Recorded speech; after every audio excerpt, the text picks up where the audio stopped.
भारत के पड़ोसी मुल्क बांग्लादेश में तारिक रहमान की सरकार, यानी कि बांग्लादेश में आज से तारिक रहमान बांग्लादेश के सरताज हैं, नए कप्तान हैं और तारिक रहमान बांग्लादेश के नए प्रधानमंत्री बन चुके हैं। उन्होंने बांग्लादेश के प्राइम मिनिस्टर पद की शपथ ले ली है। 18 महीने के बाद, यानी कि 18 महीने मोहम्मद यूनुस की सरकार के बाद बांग्लादेश में 13th संसदीय चुनाव हुए थे, 13वें वहां के पार्लियामेंट्री इलेक्शंस, जिसमें रिजल्ट आता है और बीएनपी यानी कि बांग्लादेश नेशनलिस्ट पार्टी को एक मेजॉरिटी मिलती है, एक लैंडस्लाइड विक्ट्री होती है। और जैसा नेचुरल था, कोई इफ एंड बट नहीं, सबको पता था कि अगर बीएनपी चुनाव जीतेगी तो तारिक रहमान ही बांग्लादेश के नए प्रधानमंत्री बनेंगे और वैसा ही हुआ भी।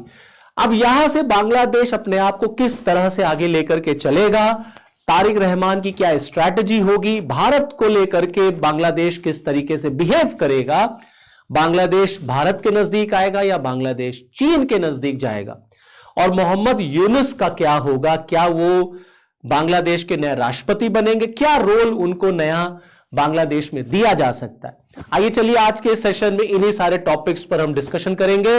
सो hello and I welcome you all to my this session. आप सबको मेरी तरफ से जय Hind.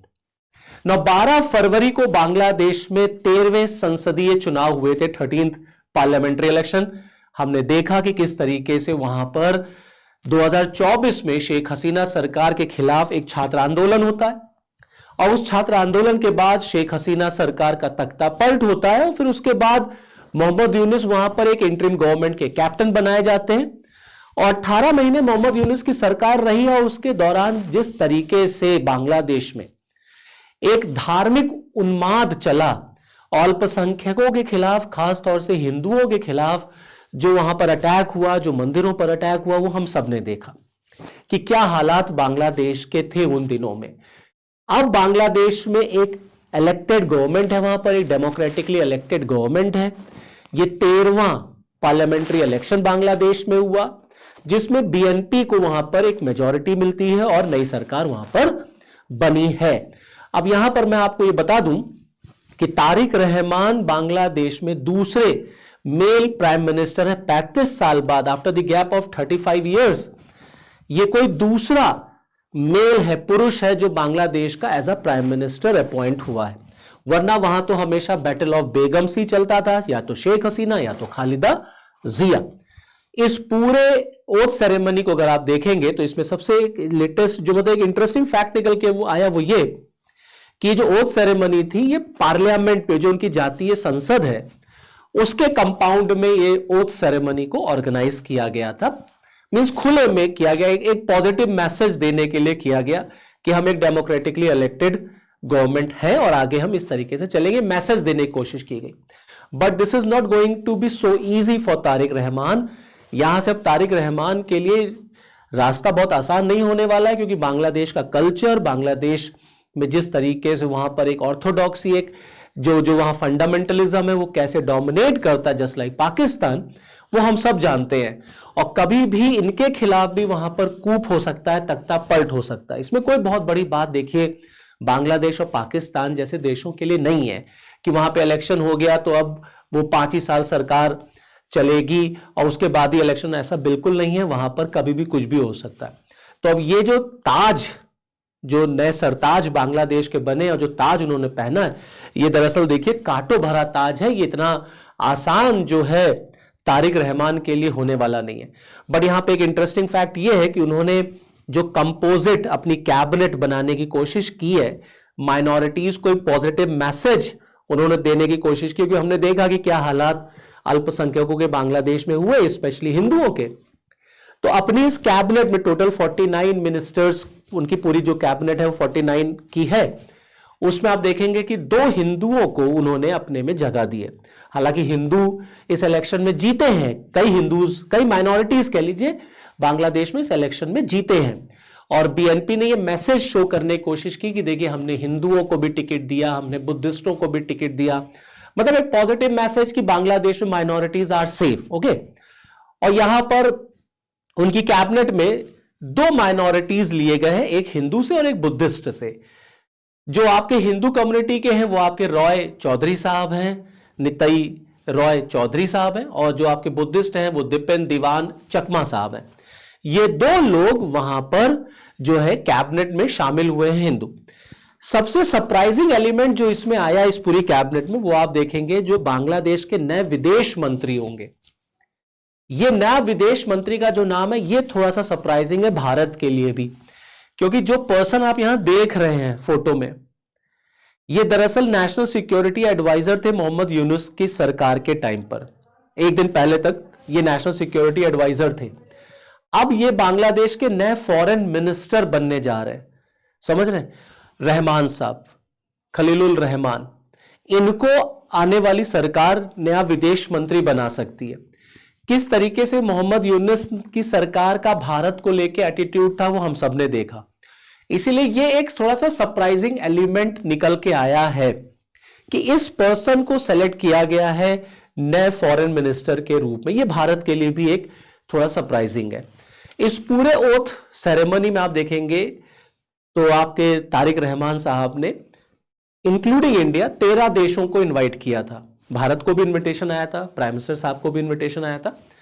India, China, Saudi Arabia, Pakistan, तुर्की, UAE, Qatar, Malaysia, Brunei, Sri Lanka, Nepal, Maldives और भूटान, ये वो कंट्रीज हैं जिनको इनविटेशन आया था इस पूरे ओथ सेरेमनी में। भारत को भी आया था, हमारी तरफ से पीएम साहब को इनविटेशन आया था, बट प्राइम मिनिस्टर साहब इसमें नहीं गए, उन्होंने इसको स्किप कर दिया। रीजन ये रहा कि देखिए हमारे यहाँ 16 से 20 तक एआई समिट चल रही है, प्लस 17 तारीख को, जिस समय 17 फरवरी को इनका ओथ सेरेमनी था, वहीं भारत में फ्रांस के राष्ट्रपति इमैनुअल मैक्रोन का आना था। तो पीएम साहब ने इनकी ओथ सेरेमनी को स्किप किया, बल्कि जो इंडिया को रिप्रेजेंट किया इस पूरे ओथ सेरेमनी में वो हमारे लोकसभा के स्पीकर ओम बिरला जी थे और भारत के फॉरेन सेक्रेटरी साहब थे।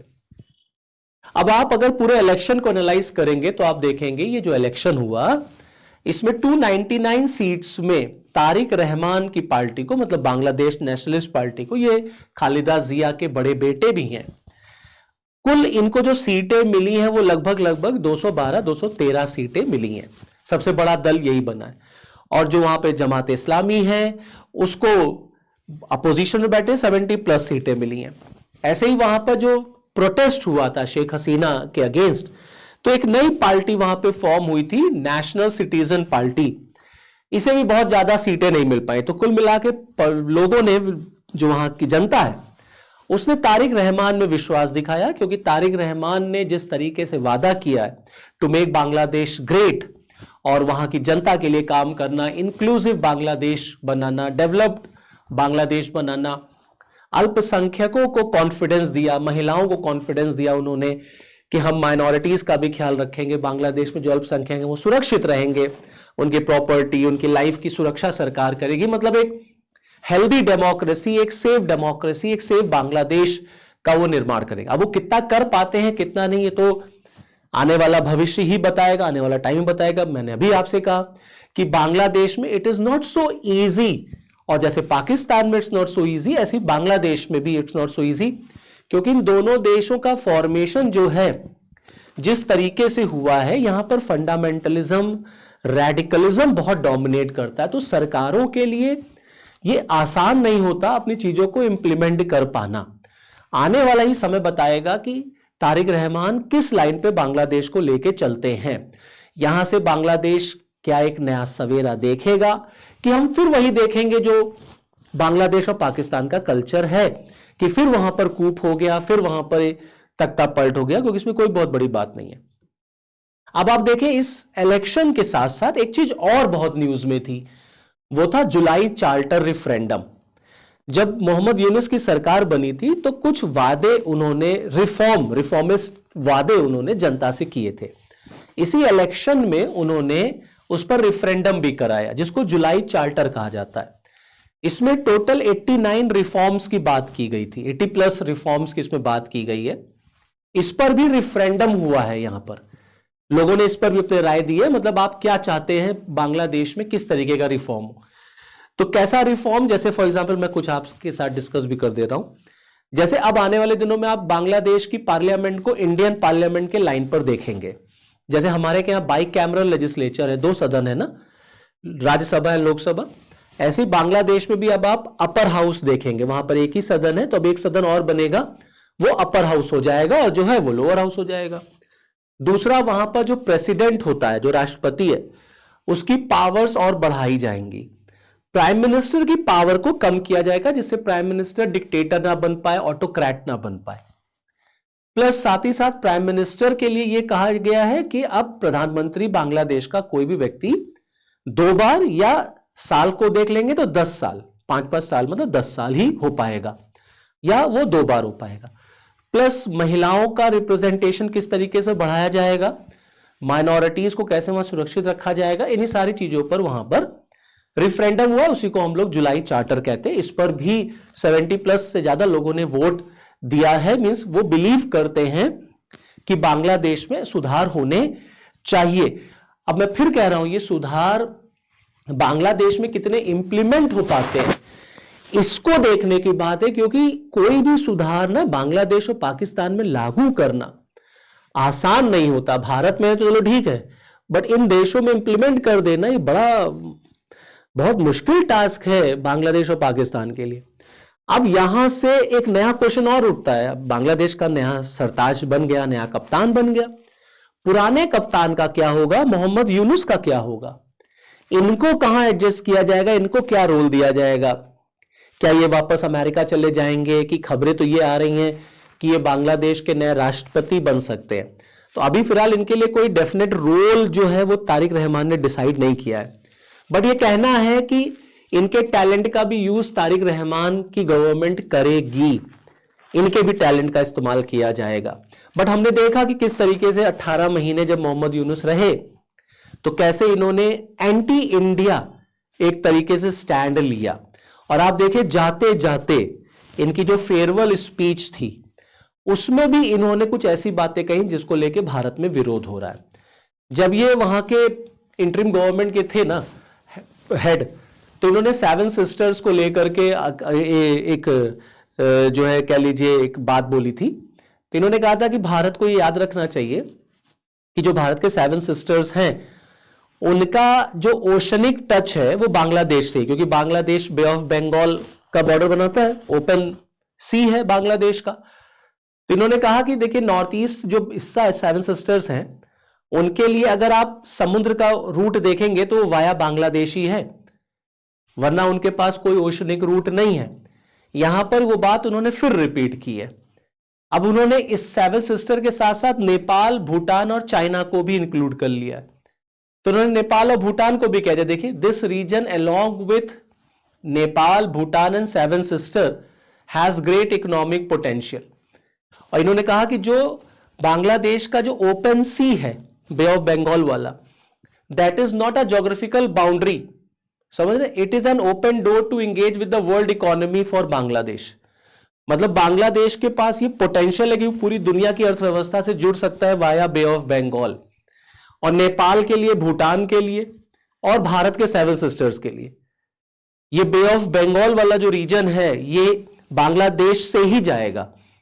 तो यहां पर उन्होंने भारत को दिखाने की कोशिश की है कि आपका 7 सिस्टर स्टेट्स जो रीजन जो कितना वल्नरेबल है, अगर हम बे ऑफ बंगाल को ब्लॉक कर दे तो आप अपने 7 सिस्टर्स तक डेवलपमेंट नहीं पहुंचा सकते। तो या मतलब एक तरीके से इनडायरेक्ट वे में उन्होंने भारत को यहां पर यह धमकी देते हुए कोशिश की है कि आप अपने 7 सिस्टर्स के लिए बिना बांग्लादेश के कुछ कर नहीं सकते। तो बांग्लादेश आपके लिए बड़ा फ्रूटफुल हो सकता है, क्योंकि पूरा का पूरा जो बे ऑफ बंगाल वाला जो रूट है वो बांग्लादेश के कंट्रोल में आता है और बांग्लादेश उसी के थ्रू पूरे दुनिया से जुड़ता है। हाँ, अब इसमें इन्होंने नेपाल को, भूटान को भी शामिल कर लिया। तो जैसा मैंने आपसे ओपनिंग रिमार्क में कहा कि अब यहां से तारिक रहमान किस तरीके से चलेंगे, क्या वो चीन की तरफ जाएंगे, चाहे क्या वो भारत की तरफ जाएंगे, क्योंकि चाइना को भी इन्विटेशन गया था, इंडिया को भी इन्विटेशन गया था। वो तो खैर चलिए अपना पर्सनल होता है, आप किसी को भी इन्विटेशन दे दीजिए। लेकिन यह बात सच है कि बांग्लादेश में जब तक शेख हसीना की सरकार रहती है तो इंडिया और बांग्लादेश के रिलेशन अच्छे बनते हैं, लेकिन बीएनपी जो है उसके रिलेशन हमेशा चीन के ही साथ होते हैं। एक चीन के साथ होंगे, पाकिस्तान के साथ होंगे। पाकिस्तान अब भी चाहेगा कि वो बांग्लादेश में अपने आप को एस्टैब्लिश करे, चाहे वो जमात के थ्रू करे, चाहे तारिक रहमान के थ्रू करे। तो पाकिस्तान को आप देखेंगे कि वो बांग्लादेश को हेल्प करेगा डिफेंस के तौर पर, just to counter India. China भी आप देखेंगे कि बांग्लादेश में इंटरवीन करेगा, अपने आप को स्ट्रेंथन करेगा जस्ट टू काउंटर इंडिया। और क्योंकि बीएनपी खालिदा जिया का भी स्टैंड प्रो चाइना ही रहता था ज्यादातर, तो यहां पर भी आपको चीन की तरफ बांग्लादेश का झुकाव ज्यादा दिखेगा, क्योंकि जो जमात है वो विपक्ष में बैठा है और वो कोई प्रो इंडिया काम होने नहीं देगा। ये बात हालांकि बहुत जल्दबाजी होगी अभी कहना कि इंडिया और बांग्लादेश के रिलेशन अब यहां से कैसे चलेंगे। हम तो उम्मीद यही करेंगे कि रिलेशन सुधरे, इंप्रूव हो, क्योंकि भारत का पड़ोसी मुल्क है और बांग्लादेश का भी पड़ोसी भारत ही है। प्लस इंडिया और बांग्लादेश के बीच में आप देखिए मोर देन 4000 किलोमीटर बाउंड्री लगती है, 4000 से ज्यादा की किलोमीटर की बाउंड्री है। प्लस हमारा बॉर्डर डिस्प्यूट है, हमारा रिवर डिस्प्यूट है, इनफिल्ट्रेशन वाला मैटर है, रिफ्यूजीज का मैटर है, तमाम मुद्दे हैं। ये सब तभी सॉल्व हो पाएंगे जब दोनों लोग मिलकर काम करेंगे। बांग्लादेश को भी इसमें इंटरेस्ट शो करना पड़ेगा। अगर बांग्लादेश धमकी दिखाएगा, चीन की तरफ जाने की धमकी देगा, तो फिर इंडिया के उसके रिलेशंस कभी भी इंप्रूव नहीं होंगे। और बांग्लादेश को, तारिक रहमान को, यह बात याद रखनी चाहिए कि वो इस बात को इंश्योर करे कि बांग्लादेश की जो सरजमी है, बांग्लादेश की जो मिट्टी है, वो पाकिस्तान के इशारे पर नहीं यूज होगी।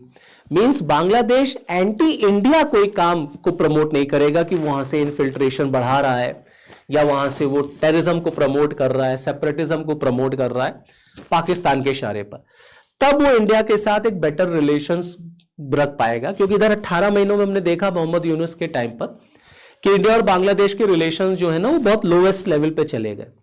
प्लस माइनॉरिटीज की जो बात है, तो मिनिस्टर तो आपने बनाया है, बट आपको उस कंपोजिट कल्चर को प्रोटेक्ट करना पड़ेगा, अल्पसंख्यकों को अधिकार आपको देने पड़ेंगे, उनकी सुरक्षा की आपको गारंटी लेनी पड़ेगी।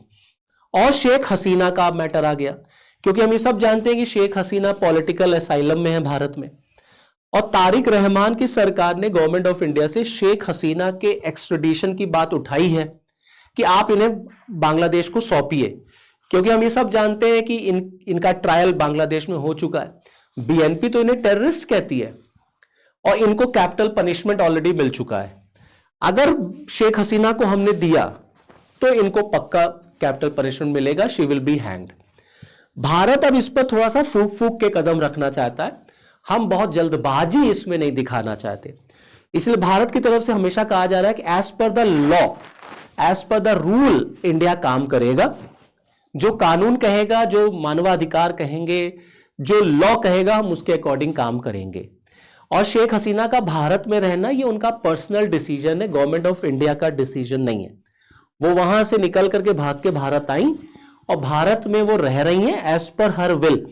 अगर वो भारत से बाहर जाना चाहती है तो हम उनको अलाउ कर देंगे, हम उन्हें नहीं रखेंगे, वो जहां मन चाहे वहां जा सकती है।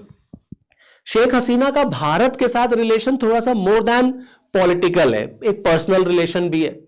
तो वो उस स्टेज से भी भारत में रह रही है कि एक पर्सनल रिलेशन है भारत के साथ, तो हम भारत में स्टे कर रहे हैं।